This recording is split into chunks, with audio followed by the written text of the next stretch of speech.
Hello everyone, I am Mrs. Mala and biology faculty. Today I am going to discuss about digestive system.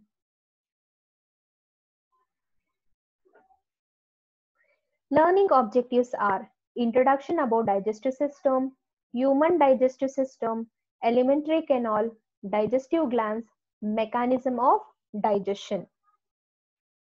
Coming to the introduction. Food is the basic requirement of all living organism, right? Without food we cannot survive. Food is very essential for survival, growth and reproduction.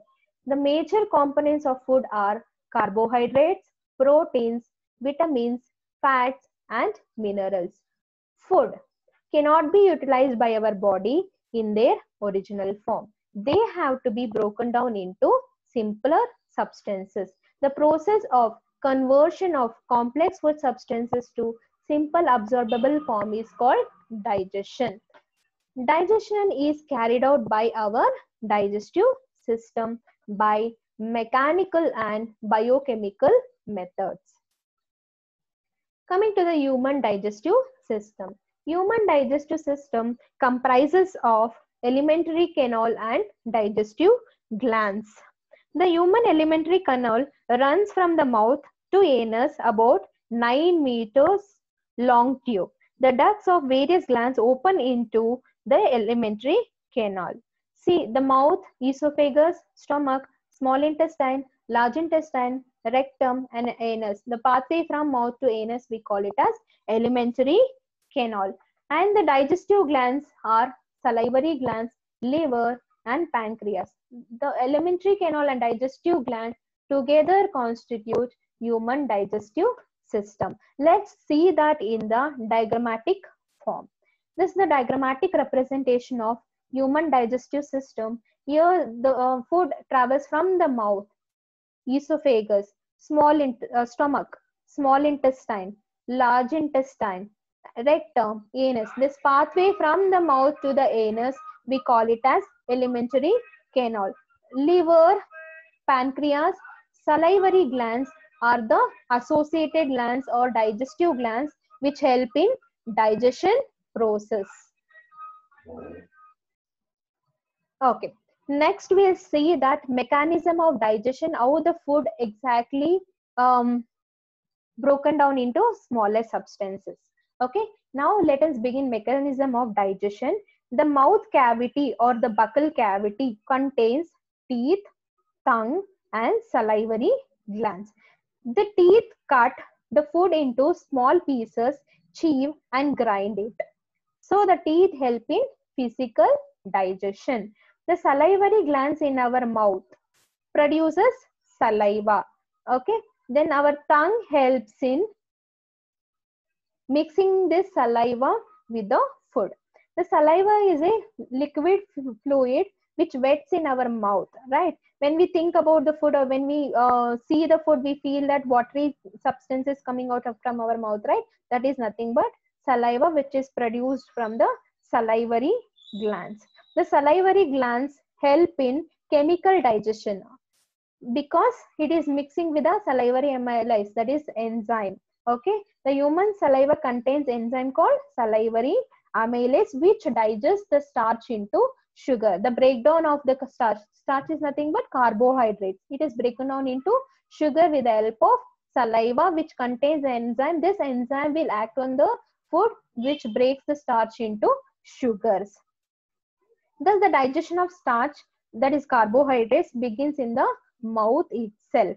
Since the food remains in the mouth only for the short time, so the digestion of food remains incomplete in the mouth, right? The slightly digested food in the mouth is swallowed, okay, by the tongue and goes down the esophagus, that is food pipe. You can see in the diagram. The food from the mouth, it goes to the tube-like structure, that is nothing but esophagus. Now the food from the mouth reaches the esophagus. Okay, the esophagus carries the food to the stomach. The function of esophagus is to push the food downwards. That is in the peristaltic movement, the contraction and expansion movement of the walls of food pipe. Okay, by that peristaltic movement, the food reaches the stomach. And the stomach is the J-shaped organ. You can see the diagram. The stomach is the J-shaped organ present left side of the abdomen. The food is further digested in the stomach. You can see here in the flow chart. Okay, the stomach, in the stomach, the food is churned nicely for about 3 hours. 3 hours nicely the food is churned, and then the food is broken down into smaller particles. Okay, the stomach consists of 3 tubular glands which secretes the gastric juice.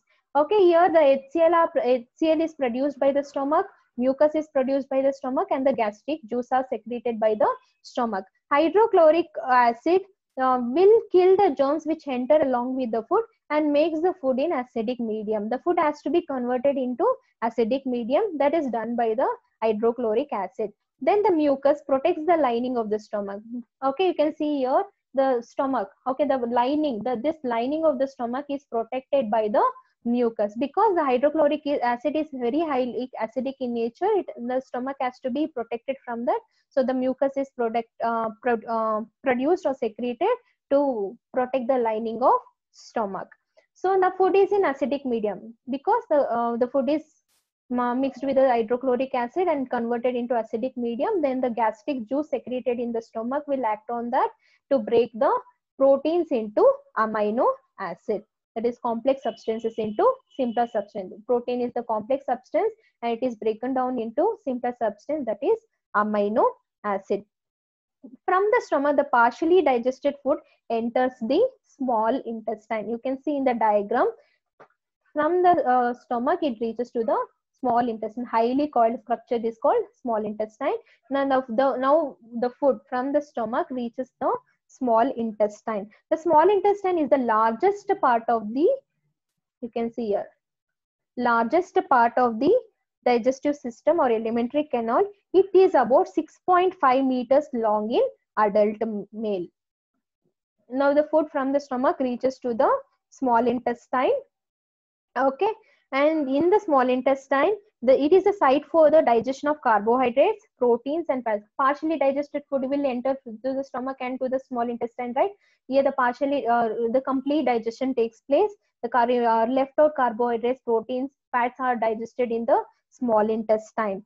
Here the small intestine receives the secretion of 2 glands, that is liver and pancreas. You can see in the diagram liver and pancreas. So these 2 glands, the secretion will be received by the small intestine. Small intestine. See, liver secretes bile. Bile is greenish yellow liquid made in the liver and stored in the gallbladder. In the diagram you can see. Okay, here gallbladder is there. The liver produces the bile juice and it is stored in the gallbladder. When it is required, it goes to the small intestine. Okay. Okay, bile juice will make the food into alkaline medium because the stomach already made the food into acidic medium, right? Now the food has to convert into alkaline medium for the further digestion process. So the liver, which is produced bile juice, will make the food into alkaline medium. Then the pancreas secrete pancreatic juice. Okay, this pancreatic juice will act on the food material and that will help in the emulsification of fats, means the breakdown of fats into fatty acid and glycerol. The fat is the complex substances. It is broken down into fatty acid and glycerol. This process takes place in the small intestine. Most of the digestion, okay, the remaining carbohydrate, protein, fat digestion takes place in the small intestine.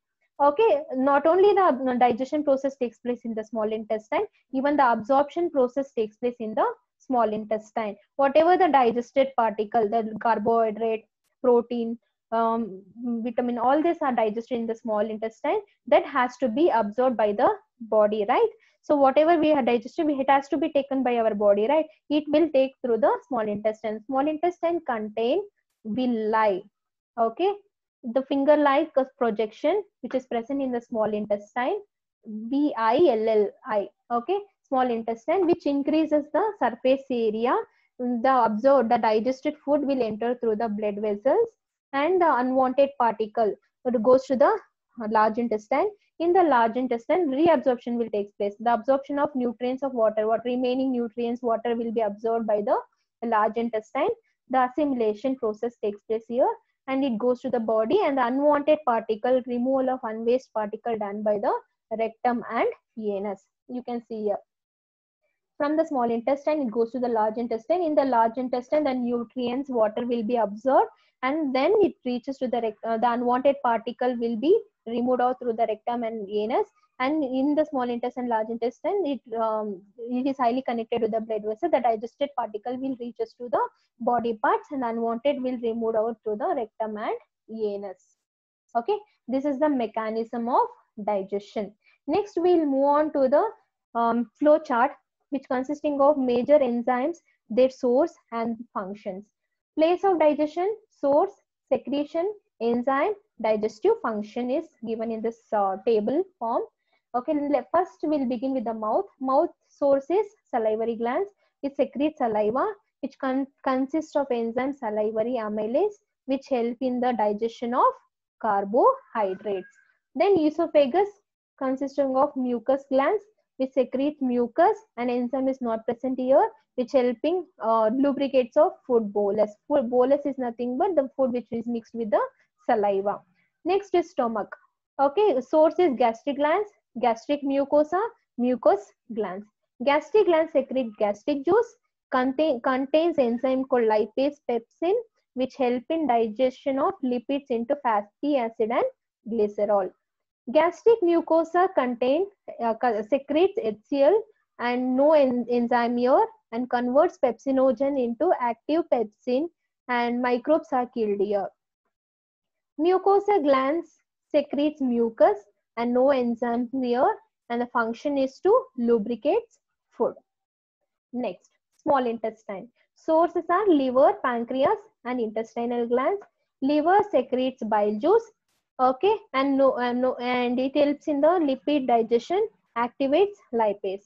And pancreas secretes pancreatic juice, and they have enzymes amylase, chymotrypsin, lipase, nuclease, and trypsin, which help in digestion of starch into maltose, proteins into peptides and amino acid, lipids into fatty acid and glycerol, digest nucleic acid into mononucleotide, digest proteins into peptides and amino acids.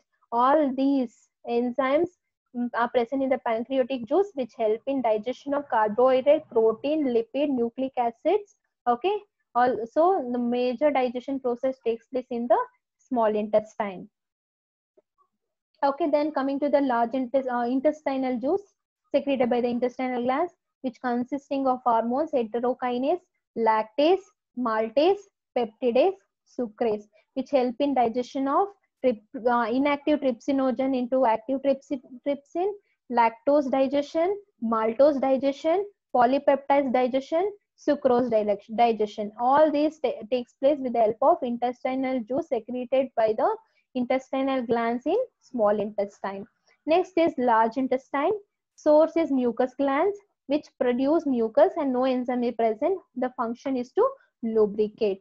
Okay, now with this table we can easily tell that the digestion process starts from the mouth and it ends in the anus, and the actual digestion starts in the mouth, and partial digestion in the stomach and mouth, and the exact complete digestion takes place in the small intestine. Digestion of starch, proteins, lipids, nucleic acid, all this occurs in the small intestine.